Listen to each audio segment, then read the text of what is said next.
Hello class 12। तो कैसे हैं आप सब? आई होप आप सब अच्छे होंगे और मस्त होंगे। स्वागत करता हूं मैं आप सभी का हमारे इस फाइनल रिवीजन के अंदर। और आज हमारे कंपनी अकाउंटिंग के अंदर एक बहुत इंपॉर्टेंट और कंफ्यूजन भरा टॉपिक है बेटा, फॉर फीचर का। बच्चों को अक्सर इस टॉपिक से बड़ा डर लगता है, समझ लेते हैं, क्लियर कर लेते हैं, फिर भी जो है ये टॉपिक कंफ्यूज करता है। लेकिन आज की इस क्लास के अंदर मैं आप लोगों के सारे डाउट इसके क्लियर कर दूंगा बच्चों। तो क्लास को लास्ट तक जरूर देखना, और लास्ट में हम लोगों ने आप लोगों के साथ में इंपॉर्टेंट क्वेश्चन भी डिस्कस किए हैं, इसलिए क्लास को लास्ट तक जरूर देखना बच्चों। तो चलिए स्टार्ट करते हैं आज के बार इस क्लास को बेटा। और इस क्लास से पहले हम लोगों ने जो क्लास की थी बेटा, उसके अंदर हमने calls in advance and calls in arrear के ऊपर बात किया था बेटा। आज इस क्लास में आगे बढ़ने से पहले मैं आप लोगों को कॉल्स इन एरियर के बारे में समझा देता हूं एक बार और, ताकि आप कॉल्स इन एरियर और यहां पर फॉर फीचर के बीच में डिफरेंशिएट कर सको बेटा। कॉल्स इन एरियर क्या होता है? कॉल्स इन एरियर वो होता है सर कि जहां पर जब कॉल किया जाता है कंपनी के द्वारा कोई भी कॉल मांगने के लिए, और वहां पर शेयर होल्डर उस कॉल का पेमेंट नहीं करता है बेटा, उस सिचुएशन को और उस प्रोसेस को हम लोग कॉल्स इन एरियर कहते हैं। कि भैया हम लोगों ने मतलब कंपनी ने जो है इस कॉल का पैसा मांगा और शेयर होल्डर उस पैसे को देने में सक्षम नहीं था, उसने पेमेंट नहीं किया। ठीक है ना? तो ये कॉल्स इन एरर है। फोर फीचर तो क्या होता है कि कंपनी को लगा कि यार ये बंदा जो है अब आगे जाकर हमें कॉल्स का पैसा नहीं देगा, तो वो कंपनी क्या करती है, उससे शेयर्स के सारे राइट्स ले लेती है। और वो जो राइट्स कंपनी ने लिए हैं उस शेयर होल्डर से, उसी प्रोसीजर को फॉर फीचर कहा जाता है बच्चों। और ये जो फॉर फीचर है, ये शेयर्स के जो राइट दोबारा कंपनी ने लिए हैं, कंपनी इसी शेयर को री इशू कर सकती है किसी दूसरे बंदे को भी। वो चाहे प्रीमियम पे करे, पार पे करे, डिस्काउंट पे करे, वो कंपनी के ऊपर टोटली डिपेंड करता है। बट इस प्रोसीजर को क्या कहते हैं बेटा? For feature. किस प्रोसीजर को? जब कंपनी उस शेयर होल्डर से क्या ले लेती है, अपने राइट्स ले लेती है शेयर्स के, उस प्रोसेस को हम लोग यहां पर फॉर फीचर कहते हैं बेटा। अच्छे से समझाने के लिए एक एग्जांपल के थ्रू हम लोग इसको समझते हैं बेटा। कि जैसे मान लीजिए 1000 यहां पर इक्विटी शेयर है जो कंपनी बेच रही है, कितने रुपए में? 10 रुपए ईच में। जहां पर कंपनी जो है यहां पर 3 रुपए एप्लीकेशन में, अलॉटमेंट में या 2 रुपए, और फर्स्ट कॉल पर कंपनी 3 रुपए, और फाइनल एंड लास्ट कॉल पर कंपनी जो है 2 रुपए मांग रही है। यहां पर एक बंदा है जिसका नाम है मोहन, उसने कंपनी के 200 शेयर्स ले रखे हैं बच्चों, और उसने यहां पर जो है फाइनल कॉल का पैसा नहीं दिया है। फाइनल कॉल का पैसा उसने नहीं दिया है। इज दैट क्लियर बच्चों? अब देखो यहां पर क्या है, दो चीजें हैं बेटा।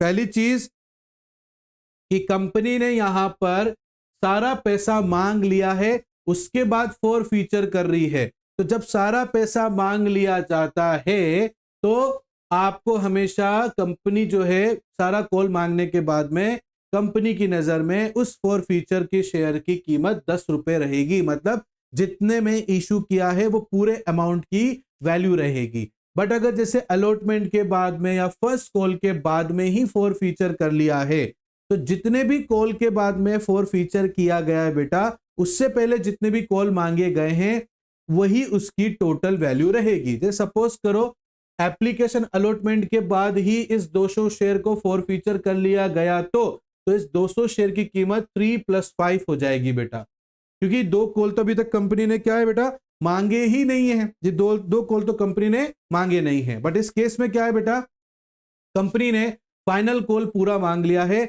इसलिए 10 रुपए कीमत हो जाती है इस शेयर की। अब कंपनी यहां पर किस तरीके से फॉर फीचर की एंट्री करेगी बेटा? बहुत ही आसान है बेटा। यहां पर हम यहां लिखेंगे इक्विटी शेयर कैपिटल अकाउंट।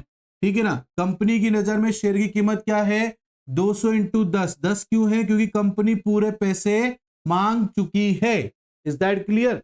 उसके बाद में बेटा इस बंदे ने किसका पैसा नहीं दिया, उसको क्रेडिट कर दो पहले तो सर इसने फाइनल कॉल का पैसा नहीं दिया है।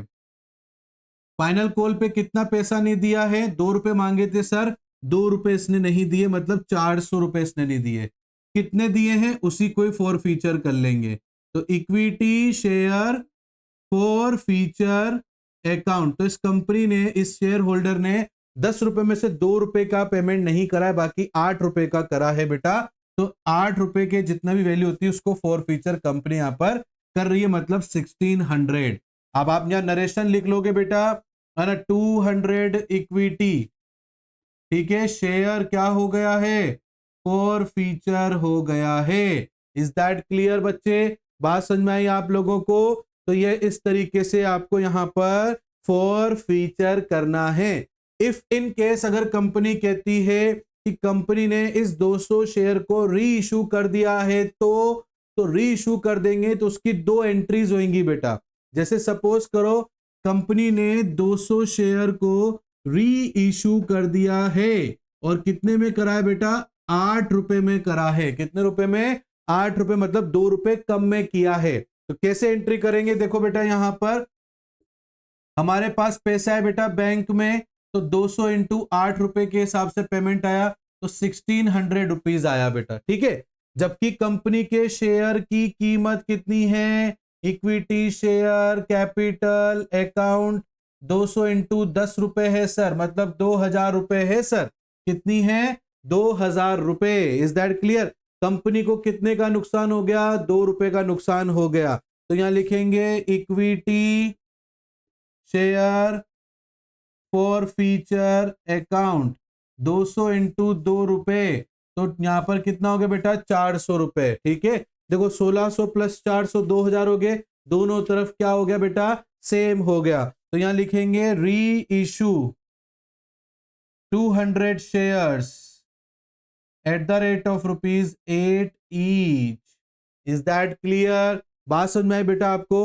अब बेटा देखो ये 400 रुपए का नुकसान हो गया कंपनी को, तो कंपनी इस 400 के नुकसान को कैसे बियर करेगी बेटा, यहां पर जो ये फॉर फीचर हुआ है इस अमाउंट में से बियर करेगी। क्यों करेगी? क्योंकि जिसके पास पहले ये शेयर था उसने 1600 रुपीज जमा करा दिए थे, और हम वो 1600 उस शेयर होल्डर को कभी नहीं देंगे। तो वो पैसा हमारे पास एक्स्ट्रा पड़ा हुआ है, तो उस पैसे को हम क्या करेंगे, ट्रांसफर करेंगे। कहां ट्रांसफर करेंगे, कैपिटल रिजर्व में ट्रांसफर करेंगे। बट ट्रांसफर करने से पहले इफ अगर हमें नुकसान हुआ है तो उस नुकसान को हम बियर करेंगे, उसके बाद में उस पैसे को हम क्या करेंगे, कैपिटल रिजर्व में ट्रांसफर करेंगे बेटा। तो यहां पर हम क्या लिखेंगे, share forfeiture account debit to capital reserve account. तो 1600 मेरे पास पड़े हुए थे बेटा, उसमें से 400 का मेरा नुकसान हो गया, उस 400 के नुकसान को मैंने यहां से कवर किया बेटा। तो यहां पर मेरे पास में 1200 बचते हैं, 1200 को मैं क्या करूंगा, कैपिटल रिजर्व में डाल दूंगा, ठीक है। तो यहां लिख देंगे forfeiture amount transferred to capital reserve. Is that clear बच्चों?